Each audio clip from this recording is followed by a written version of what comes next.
Pathian thu thiang lim ilaw ngai thang thu phing te bung som ni pani chang ruk thu hi nau pang chu kalna om konga chuan zirtir ula au pathun poin a thla lowang pathian in a thu kan chiarte mal min som sak ro se amen tun chu mai hian min tong trai sak ro ti thu pui mangin pathian thu kan han soidon ania ngun taka min ngai thak sak turin kan han ngen chewani pathianin mishing asiam khanin he khovel hen om mai turin asiam hau lova he khovel en kol tura asiam baka he khovel lua khat tur hian aduang ani he khovel hil lua khat sela chi in tha sela khovel hi han uap sela han en kol sela ti hi pathian ro rel dan ani nima sela khovela chuanin sual aron lut lau maya setana chuanin mishing ma saber mai evile adam ate chu anan thema te chuanin chu them na chu tur zo lovin do zo lovin suala an tutla a pathianin ei su ati an ei tasia chumi wang chuanin no chuangai an lo ni ta ni eden huana tangkhanin mishing chu suala wangin an chedong an nia dam tak maya he khovela nau sing thei tur an ni lain suala wang chuanin nau an vei po in na ti takin an rum ta ani chu mai la ni lova pathian in a siam dan chu he khovela hianin chi in tha nau pai thei turin mi singa siama ni ma sela chu suala wang chuanin mi zong zong hianin kan du em mai nau te hi kan pai thei lawani fa hi kan nei thei thin lawani mi sing du thu reng ani lawa pathian rem ruat mi singin ado dal ani berome engwang mo pathian thu oi lovin suala atlua chumi wang chuanin he khovela mishing in tha chon zel dan tur po hi abuai lo thei ta lawani chumi wang chuanin mi chen kha chuanin tong tra in mitui nen pathian ne na fa peturin an dil lom thin ani bible kan share chuanin hani kan muwa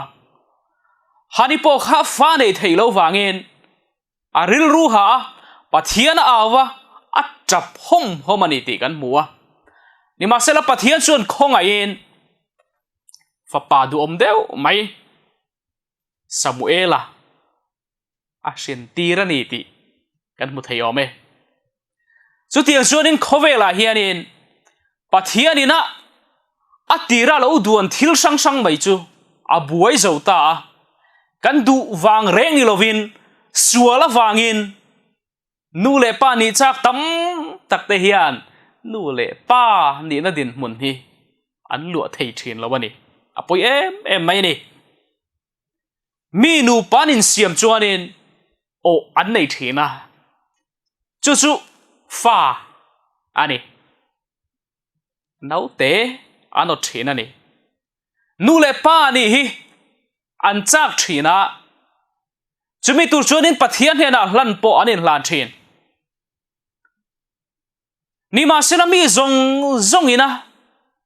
wa nei na kan don vek lo wangin mi zong in nau kan pom thei lova kan rila ra kan fa nge kan nei thei lo lain mi chen kha chu fa nei thei deuh hi anom ve thunga ni ma sela thil poi em mai chu khovelina mel sia than he kan zora ma po hianin kan mel sia em to mai ngai kan nei to kan sia sil em to mai nau ti tlak hi a hluar thin he ro chu thil poi em mai ania wa nei na kan don mitam takina an don ve thei lo thil hi keinin kan donga ni ma sela chu wa nei na kan don chu mal som na kan don a chu hret hiam lovin du lovin kan pai mai mai a zun ina te van tlang in thira mun sang sang ate kan paya polythene nau du om deu mai te chu kan pai ta thina ni thil poi takani ni masera chu tiang ni lem lovin mi then khat chuan kan rila ra ngei mai kan thi sen zom kan shin chuang e mai chu mu kan chak thunga han kwa vong vong mai te han pum vong vong mai te kan chak thin ani chu tianga chak chu mi tam zo khi kan ni arin omani fa kan lo nei china chuan nu le pa ni na ro pui deu mai chu kan lo nei ve ta chu chuan ni na ken tel poi mo em mai chu he khovel thila thiam na le fin na nei lo mai la zir sang lua lo mai la nu le pa ni na chuan in ken tel poi mo deu mai pakhata nei chu zir tir tu ni na hi automatic in kan dong chat mai ni zir tir tu kan ni ngal top mai ni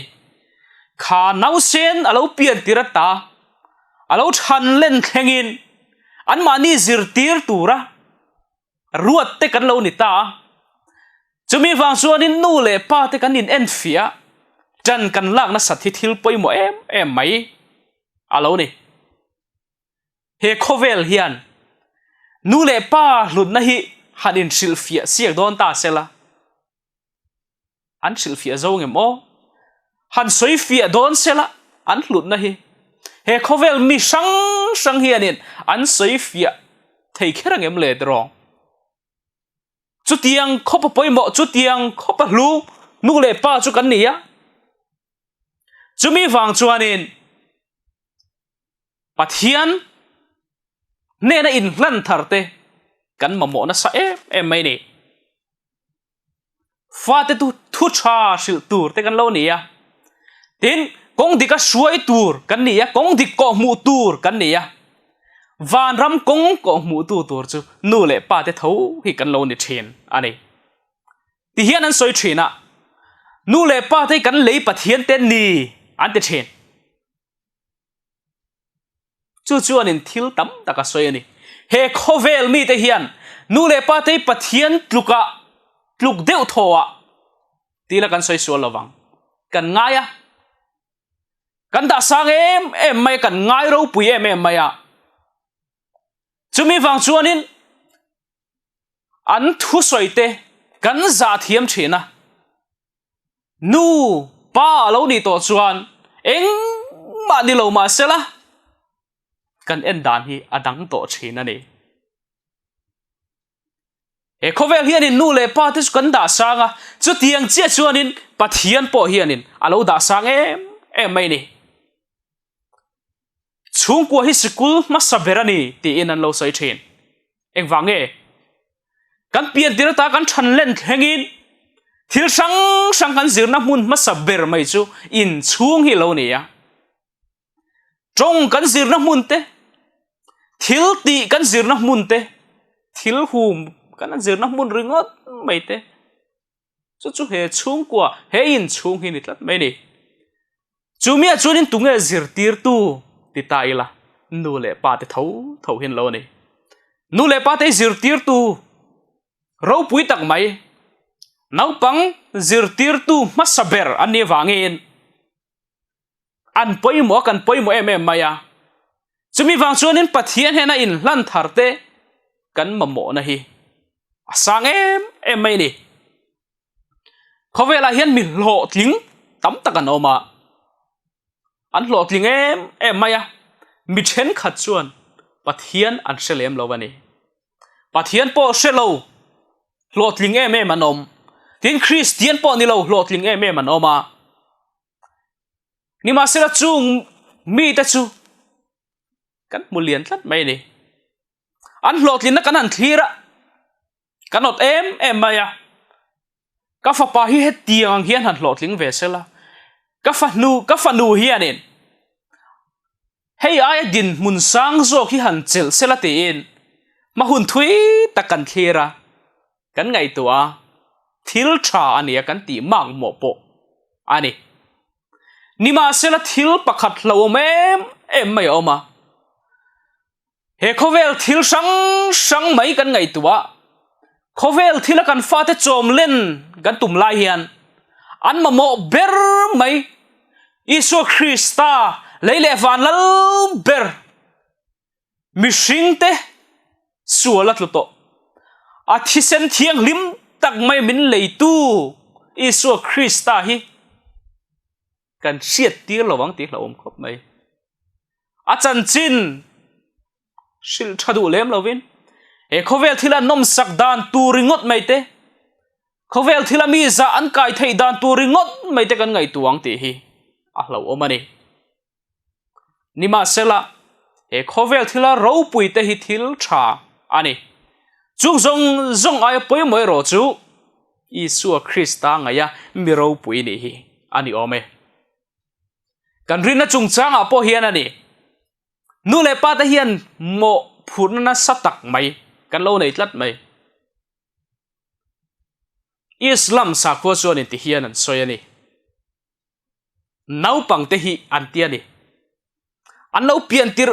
phat atang hian in Islam sa khovuan tu ten nia Allah hi chibayan bu veka nima sela nu le pa te chuan Christian ate Hindu ate le kausan sang a hianin sa kho sang a hian anin le tir mai chawani antiani chu adik berem chu ka se haulo nima sela nu le pa te hianin kan fa te rin na hian mo phurna na satak mai kan neya mo phurna du om tak mai kan neya anrina than chho zel na konga hian Isu Christa eng tiang chen nge rin ti zong a hian nu le pa te hian mo phurna na sat tak mai kan nei hi alo ni no pang trong trai ngai na em hi han chui la anu le pa trong trai ngai na tak hi an ni du cho ken ti nu le pa thil ti ang mai hi no pang hian alo zom ve thin hi lo ni ya chumi wang chuanin kan thil ti te kan nung chang te hi kan en uluk hi awa poi mo em pathiana nasa takarin na ngat mi kan ni chuan kan fa te hianin pathiana rin na nga dan hi an thiam veang ti hi thil chiang takani ome do he dewemo chapo dewemo mi din mun se thiam thei mi alo mi mu si ching em mai kan ni chuan kan fa te po khat tiang mi kha an ni ve lo wang ti tunge soi thei dro thalai te po hi kan in en fiat tul khop mai ti teang eng wang mo an ma ni awanga khovel eng kan mu theina kan nu le pa te hi za taka biak kan fan ma mo em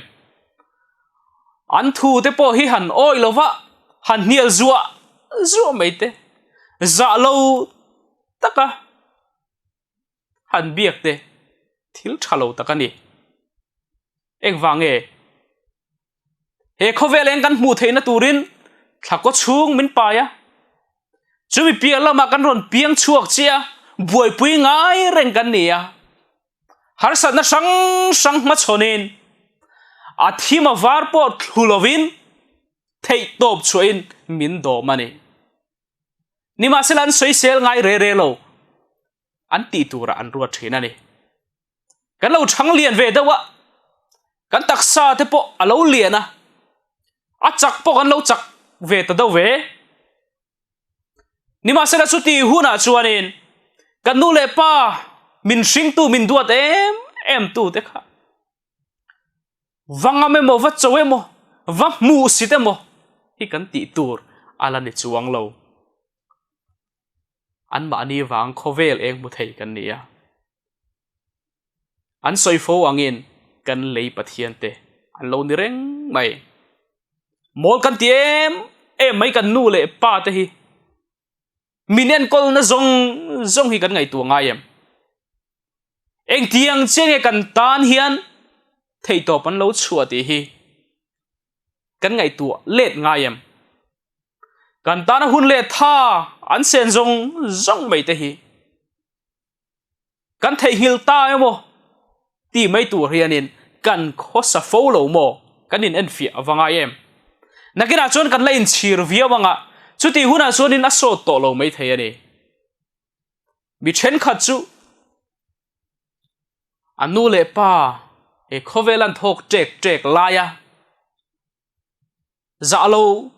takan lo en kol thin anom chung mi te chuan a nuwa in chirna an nei thina ni nima sela so to re lo ani chuti huna chuanin kanu ka pa khala dam seo anti vong mai ni thi nu in fak chiam te thil sot avani lo em kan fakate tan la lom na tur om chuang lo eng man sa to si lo a chumi wang chuanin kan dam lai hian nu le pa du om tak mai kan la nei lai hian za choi moya an thu zom te hi thil poi mo tak mai alo ni bible chuanin inu le pa choi moi ro chu thu pek tiam nei ma sa perani ati kan pathian thuin na alo soi inu le pa choi moi ro chu thu pek tiam nei ma sa berani tia alo soi hi thei ngil lo teng u chu tiang inu le pa te po hianin kan fa te hi isu Krista chan chin kan thil ngayam in fa te hian isu Krista chan chin sia thi an mo em mai ni nang nin kong dik lo in sil ngai lo ti chu thu chiang ani ya nang nin kong dik in sil lo ani poin heta kong dik lo ko mu tu anom don tho ani kong dik lo ko mu tu anom don tho wa chumi wang chuanin kong dik lo ko mu tu anom ma khan kong dik zok zirtir char mai hi kan ti tur poi mo em mai alo ni reng mai nau pang mai lani lai hianin kan fa te in fa te hi kong dik lo an zo na tur laka humin kong dik ko mula van ram khleng thei turin isu Krista chan chin siat tir hi an mo em mai ni tu main sual turin an fa te chon du ngai re lo ani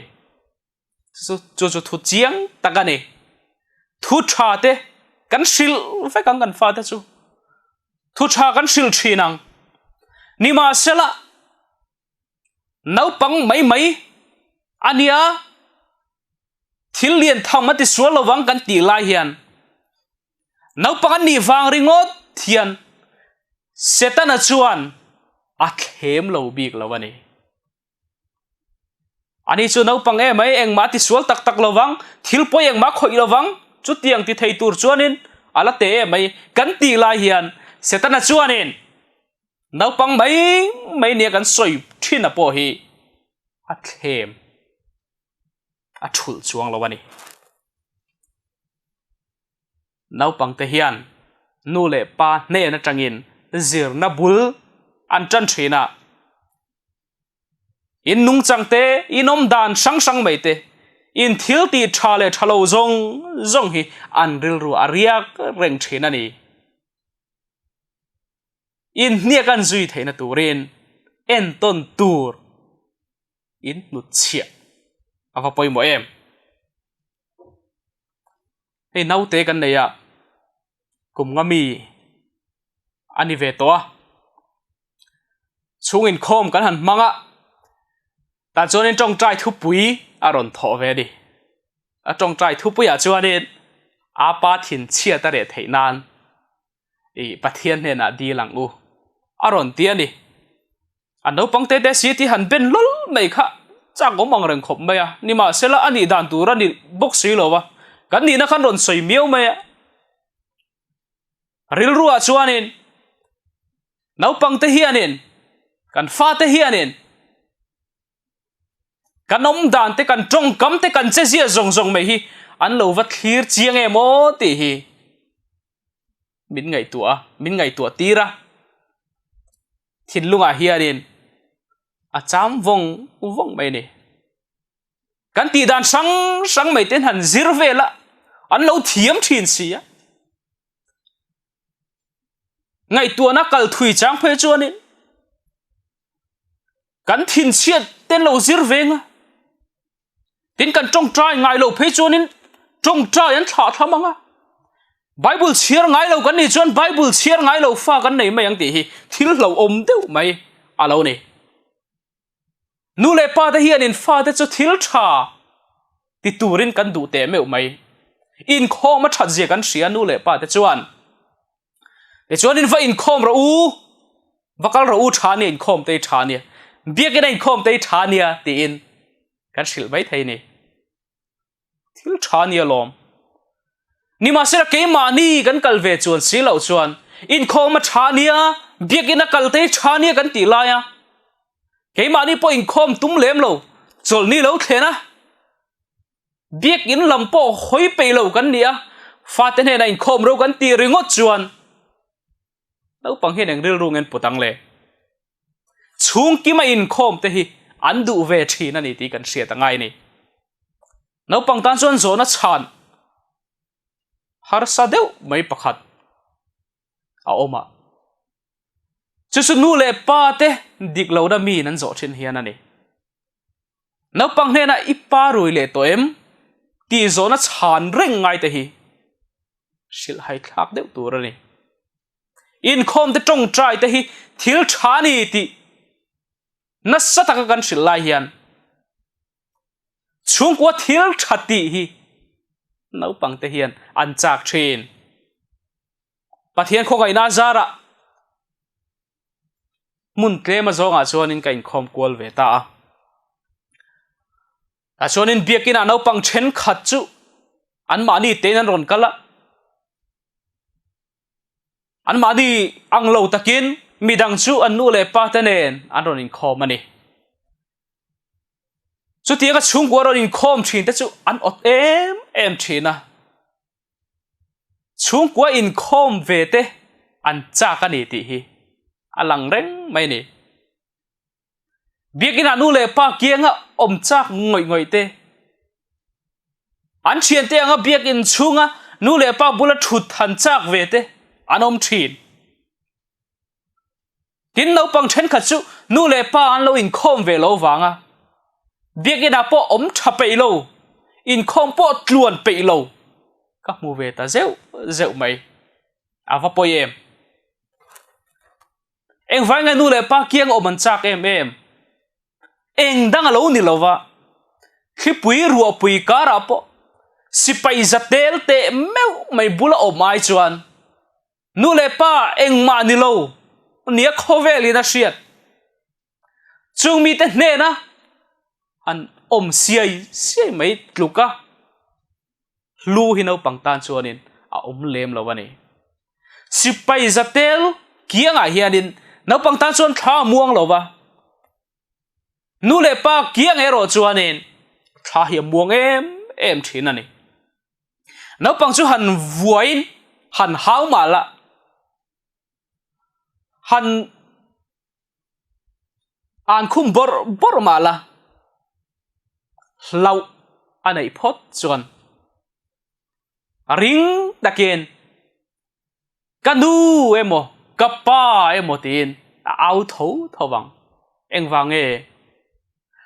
nu le pa kianga lo chuan no pangtan hian thamuan na hi awang khop mai in lama ten kan tong trai thine mo in lama tong trai khat deu chuanin tong trai om zia poi sa thin lawani kan fa te tong trai dan kan zir tir nga em kan fa te tong trai om zia kan sia tir nga em ngai tu ngai ta kani chu tia kan zir tir ngai lo chuan an lo thang lian anga kan lo thang lian anga chu ti huna chuan mi zinga tong trai dan te poi kan thiam lo wang ti hi a lo om khop mai kan mang an ber lai point pathian au na chang shalo khopian he khovel hian min hi pang ti hi a lo om ani chumi wang chuan in pathian a in nga ngam dan te pathian rin dan te kan fa te kan zir tir hi ava poi mo em kan chung kwa hian chung in khom te kan nei ngai mo ti te in fia ngai takani khopa khata ve thung chuanin chung in khom hin lo nei ya ma se anin khom dan kha amak angreng khop maya ani chung in khom nei kha chuanin zu an in khom ani chung kwa in zu an lo in khom ani amak khop mai anin ngei phian po ni mai the ni ma sela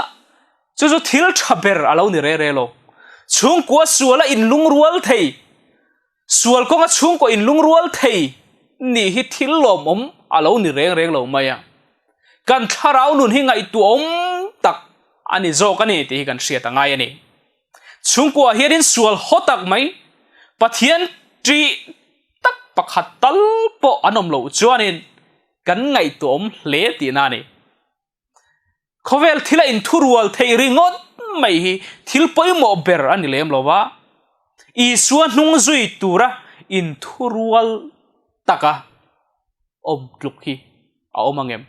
chuai poimo chu thil dang a don em ni tro Nepalian a khanin friends ram a ro pui thei dan tura soini friends ram hianin nu thatak amamoni ati nuin fa thataka en kol chuan mi thataka siam thina ni ti hi he pa hian na se chiang khop hi lo nia ani na taka chuan he khovel hian nu le pa thatak mai kan mamoni Christian thatak chung kwa kan ni don chuan nu le pa Christian thatak khi kan mamo em mai hi lo nia an zir tir na hi no pang hian kan ngai lu thi na ni in tel lo chuan nu le pa te u in fa te eng ma kan ni lowa e khovela po hianin in tel lo chuan in mi za kai lo mai kan ni don chumi wang chuan in kan mamo zia che hu min sia sak tur hianin kan du tak meu choni khotlang ve te hi thai em midang ve te hi thil poimo thil thatak mai ani nima sera khotlang kan veilu tukanga ram te kan veilu tukanga chung ko lam chiarak khopin midang kan veyang ti hi a lo omani thil lo om takani kapa chuanin wayme choi moi na te donga tin ko sana choi moi na te donga tin an soyanga chumi piela ma chuan ke min ngai thani an tiang ti hi hlom khop mai chung ko lam chiara khopin kan khotlang te kan ram te ko shan te kan veyang ti hi awa hlom em mi chen khat rong bola chuak chu an thang rei lu tuka an hole chon an fa ten an hlau thin an tia hei thil tak takani pathian ta chon an in pem em nima sela in lama almani thlahel ngoi tu te chon rei an lo ti viau po ni mai the ni chu thil thabera ni em ti ero chu ka selem lo nima sela midang kan ve em la hian chung kwa hian min mamoni ka fa te hian min mamoni ti hi kan ril ruam sela du khopang mi chen khat fa te poina har sadnan silngam lo khopa in lamitak anom tlat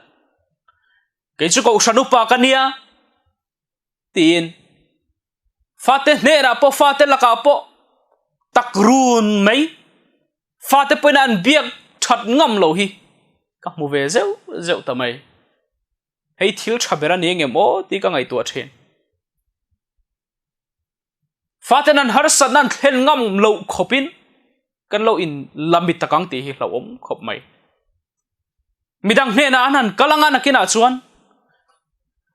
har sanan toin thil cheber anti sual point ke chu ka du le pa po ka sil ngam lo min not chuaka nga tin thin rimin min hau khur khuranga engma so chuang lowang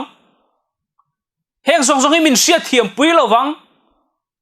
tia midang an pan huna chuan abuai thak to thina ni chuti huna chuan in kan mu chuak ram mai the ani nu le pa ta hianin lấy rol kan ni to thin rol thar kalau ni ve to thin ti hi kan thei ngilang ti hi wa lo em dro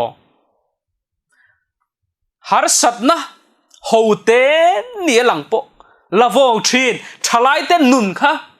kan lo mang ve to ni ti te hi kan thei ngilang ti hi a lo omani Isu Krista kan ring em thina kan pom em thina kan pathian thu chuanin keimani ang thowa har sana lo tok to thi na ni wang khan kan har sana min sia thiam puyani ti hi asoyani chudi chuanin nu le pa te po hian kan fa te har sana te hi play role nun te role thar nun te kan lo zo ve to thi na ni ti hi se thar leila an har sana kan sia thiam pui hi thil poi mo em mai alo ni har sana hote ni lang po lavong thin thalai te buaina chin fel pui hi nu le pa te hian kan se lo hi anga em mai ni missing te hian kan mang an na min siat pui tu hi kan mamo thina har sana kan nei chuanin kan mirin ber te na kan sil thina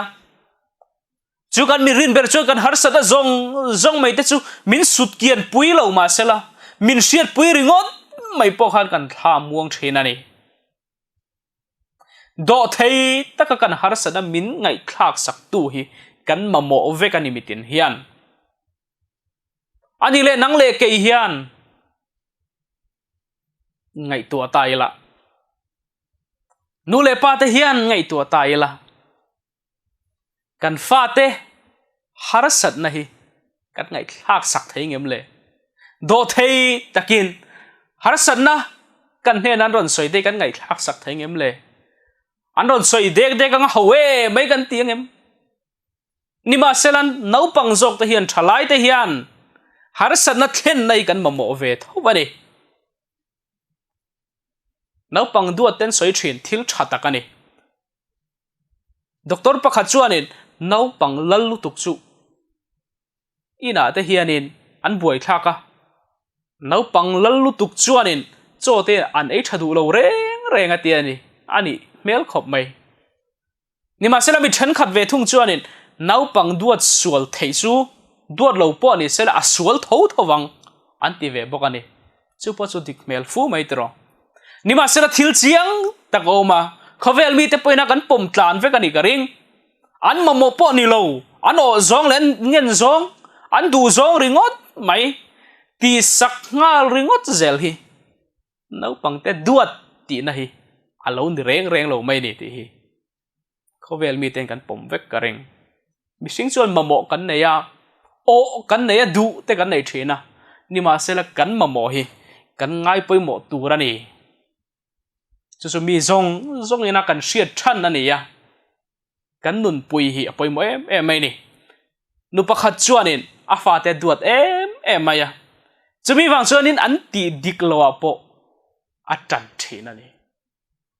nu pakhat ve thung chuanin afa te chu duat em mai ya thil diklo an ti chuanin azil thina athunun thina ni ani le ngai tu tai la fa te duat ma wanga an thil ti diklowa po chan thin nge fa te duat ma wanga an thil ti diklowa thunun thin kha thila khan khoi zong nge thazo kang ti hi ngai tu teang mi thiam te chuan an soya mi sing hianin mangai tu kan mamo thewani an te thin khongai lutuk hi kan lo mamo ber lem lo ani eng wang mo an thiam lo in rina wangin in fa te kha eng ma ti lo mai roi thiam tak tak chuang lo wang ti in thil kan zer tir lo nga em ni ma sala he khovela hian eng ma thiam sa kan nei lo wa chumi wang chuan in kan thiam theina na kan ti chin ve phot te nga ya kan thiam theina ta na in zir tur zel kan ni wangin in chunga tang hian thil sang hi kan zir anga yani nu pakhat chuanin thil za thak deuh mai soya ka fanu chuanin e rong bol po thiam lowa asan chu ka ti tir ngai miao lova kan duan lu tuka kan fanu chu ati mau mai a za thlang viu mai ni tro nula e rong bol thiam lo han ni ringot mai te po chu thil za thlak tak ani nge yang ni ma sela hi han ngai tu ta la helaya nula e rong bol zir na chang shelo nghe ni nga nu afanu rong bol zir tir na chang shemia lo kha dem om zo gang le tero hein chunga hian hein chung khura hian thil tam tak zir tur kan nia khovel machon tura in buat sai kan ni wangin hein chunga hian thil tam tak kan zira kan malam huna ta na kan in buat sai apoi mo em mai alone soita gang khanin tum ma hianin an fa te sual kong an zo theina turin an zir tir ngai lova an tong trai sak ngai hek lova pathian ne na pon khen an khen lova ni fa ten that theinan thu tha an sil thena tu nu le pa main an fa te kong dik lo an ko mu ngai mi lova ni nima sela no pang chu sual thina leirol chu ron sual ve thina thalai ron nia filem em tu kan ngai te po in sual kong an zo chang om thin kan pathian thu chuan in sound number som nga pakhat changa khanin ti hian asoi ni ngai te kholo na dinin ka oma kanun sualin mi paya ati eden huan bo chian na wangin he khovela sual aron lu wangin khovela hianin sual hianin na thok zela nupum chunga kan oma tangin misual kan lo ni reng mai ani nuina naw pai po hian ani na taka chuanin nau sen pai ma sela apum chunga khanin misual apai ani sual zung zam hianin min lu khat ne lu tuka mishing te hi chumi wang chuanin kan lo pian chua kan thil ti sang sang apo hian thil tha ti a hian thil thalo ti hi kan ching ma sa fo mai nu le pa te kan dem om lem love sual la tho hi chak lu tuka chumi wang chuan thlem na tok na sa em thin thalai te chuan do ne lovin sual kong kan zo pal thin mai alo ni nima sela bei sei tur alom cheu mai mathai bung som panga chang som ni pakhat atanga ni riat kan en chuan Isu Krista le mei che pakhat chan chin kan mu ni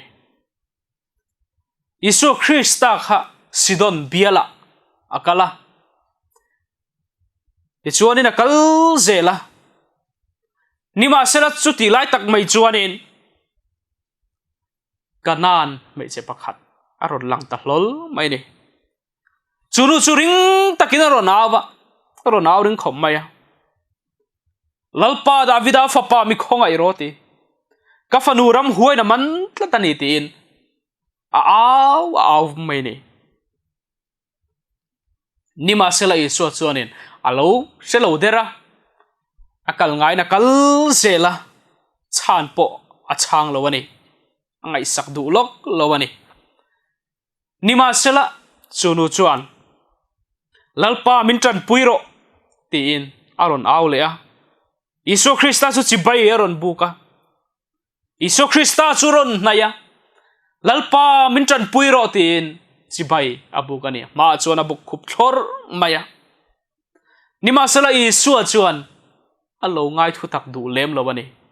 entingeti fa te chang lak saka ui te hne na pai chu moi love alo la ti sha mani chu ison ni ma sela chu mei chia chu ai bei dong du re lo lalpa ni zonga ni ya ni ma sela ui te poin an pu do ka na ta chang noi tla chu anei thina lom tin alangen sha mani chu vele su chuan chu mei cherin na sat zia chu a muwa chú mày xe xuân phanu tan đâm na đi là nè phanu đâm turi là du ngồi ngồi anh nè tiếc mu chuan nar thấy ta lâu mày chia irin na sa em mày iduang takin ichunga omro se tin phanu chu ati đâm sakta anh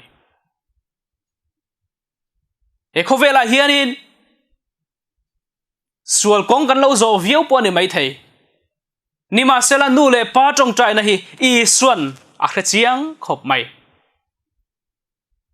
nu le pa tong trai na hi angai tha thei lova nu le pa ten ngen ngol taka pathian an au na hi fa te a alang chuak fo thena ni pathian a hian be sei tur la oma be sei na satak ne na kan fa te ta na kan tong trai fo hianin ra tha a chu hun hi a thleng ngei do na ni fa te lu chunga kut nga ta tong trai ngam khopin pathian hi kan hnai mo ti hi in ngai tu ngai ta ka ni an lu chunga kut nga ta mangai na ne na tong trai sak chu no pang tan chuanin atla muan thak em mai ni ti te po hi kan siat non le atul khop mai in fa de sualin man mek ma sela sualin min man mek ma sela mi te nui zat mi te neng enga man ngai lo khopa trong to po lo ni mai la antana in tong trai na hianin ra tha ala chua thei ani sualina ei mek an thin lung mangang tak chuanin kanu kapa min tong trai sakro ti in angen lom se ti hi thei ngil lo la fa te ta na tong trai thin nu le pa ni hi I ching te ngu pathian in a thu kan soi te malmin som sakro se amen